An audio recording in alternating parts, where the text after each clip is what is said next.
You know, one of the things that fascinates me is how is it that 10% of agents are writing the vast majority of the business? And that's pretty much across the market. The question is, what are they doing? What are the key success qualities that they are putting into place that make the biggest difference? So out of the coaching work that I've done, literally over the last 2 decades, I've identified the 10 key success qualities. I'd like you to have a look at these and take this on board and ask yourself the question, how well am I delivering and doing in these particular areas? You'll probably tick some of those and say, yes, I'm really strong in those areas. And others you'll turn around and say, you know what, that's clearly an area that I can upgrade. I can take it to another level in terms of improving my performance. So let's have a look at these 10, and here's the first one. And that is a winning attitude. You know, one of the things to recognize is that you either have a great attitude that is positive and motivating. I see agents walk into the office or team members walk into the office and someone says good morning to them and they at best give a grunt. What's that all about? Like literally, what is your attitude saying about you? And this is what are you going to put out there before you even expect to get anything back? What is your winning attitude like? And can you tweak it, hone it, and improve it? So it's a can-do attitude, getting out there and make it happen. The second one is client focused. And this means that you're focused on delivering the result to the client. You know, the fastest way for you to get what you want in this business is to help your clients get what they want. And when you're client focused, it's all about tuning into them. What is it I can help you with? How can I deliver some great service to you and help you achieve your goals? And really within real estate, it's the ultimate win-win-win. When the seller wins, the buyer wins, and then you win. You can't win without them winning. And from a property management point of view, landlord wins, tenant wins, you get to win. Very important point. So how client focused are you? Next ingredient is organised and follows through. Your level of organisational skills has a huge impact because you might be a great communicator, but if you're not great at following through on the commitments you make, that's going to get in the way of the way people perceive you. It won't be a communication issue, it will be a follow-through issue in terms of your communication and honouring those particular commitments. How organised are you? Are you putting the right things in at the right time to produce the right kind of results? From there, let's talk about your level of passion. Now, what passion is about is literally being passionate about helping people and passionate about this business called property. Why do I say this is so important is it's a turn on, it's a switch on, it's literally being passionate about helping them achieve their goals, but also being passionate about property. What does that allow you to do? It allows you to explore knowledge. It allows you to ask that extra question or two. Why? You're passionate about helping them. So the average agent might stop at this particular question, but you go and ask this 1, 2, or 3 additional questions. Why? You're truly interested in them. You're truly passionate about helping them achieve their goals. Let's look at number 5, and that's highly confident. Now, this is in all situations bringing your confidence into play. And one of the things that happens is if you lose confidence and lose faith in a property, in a client, in a particular perspective, I can pretty much guarantee that's going to roll through in terms of the way that communication or the way that particular deal is going to come about. So you want to make sure you're playing the confidence game. That means you have an anticipation that you're going to have a great open. That means you're having an anticipation you're going to have a great auction. This negotiation is going to go brilliantly well. Rather than there's no one to buy this property, there's someone out there and I just need to connect the dots to help them achieve a great result. So this confidence is literally driven by your level of knowledge in areas. In fact, I think they spelt the word knowledge incorrectly. And that is, they should have spelt it with a C. Because when you become more knowledgeable in an area, you become more confident. So one of the things I'd invite you to explore, what are some areas of knowledge you'd like to further upgrade to be able to be even more confident out in the marketplace, speaking with buyers, sellers, landlords, tenants, around your communication. Now, from there, we move to number 6, which is high standards. And without a doubt, the best agents in the business have high standards of excellence. These are the standards that they're going to operate by. So you go to one of their opens, high standards. You look at their buyer follow-up, high standards. You look at the way they're communicating with landlords or with tenants or with vendors, with their sellers.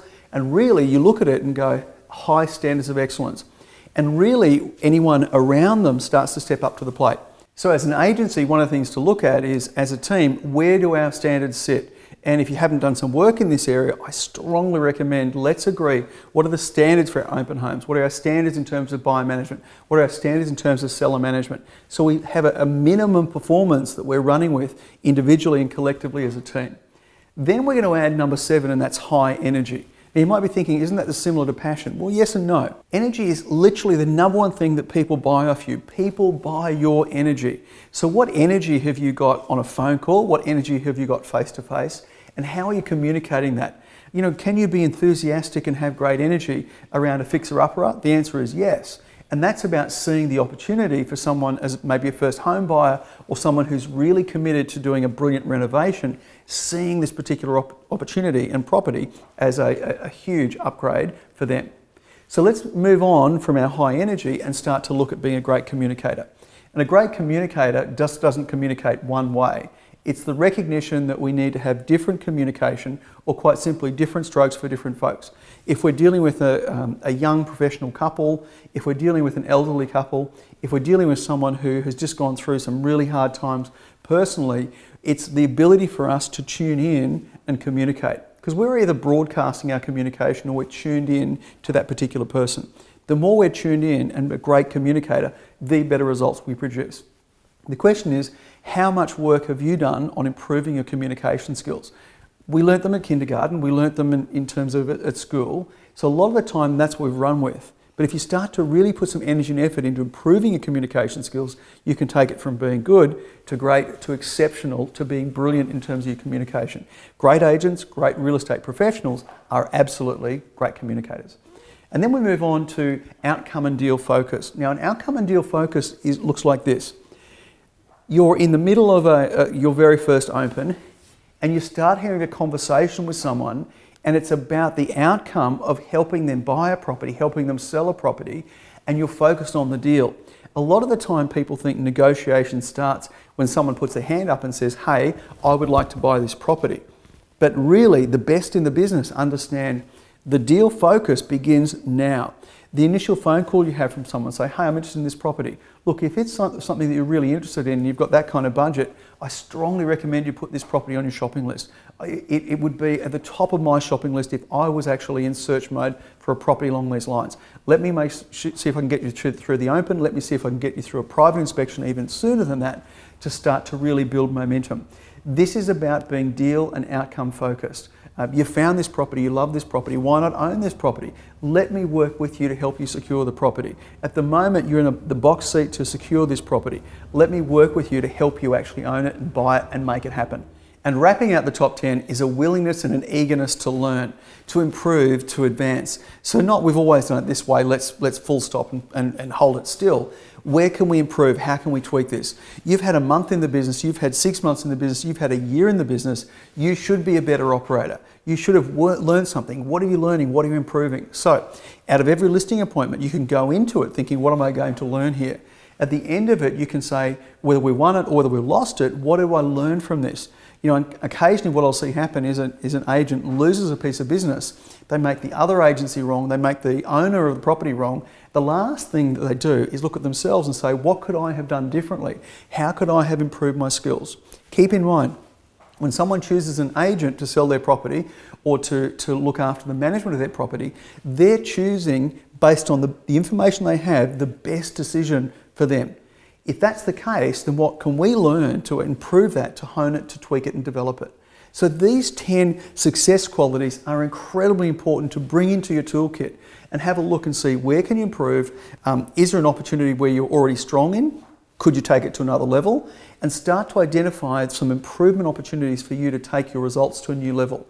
You improve these success qualities, I guarantee you improve who you are in the marketplace. You move from being maybe the secret agent, the private agent, to being the public agent, the one that people want to choose and literally are drawn into. Enjoy the discussion talking about these and starting to look at where are the opportunities for you to advance. See you real soon.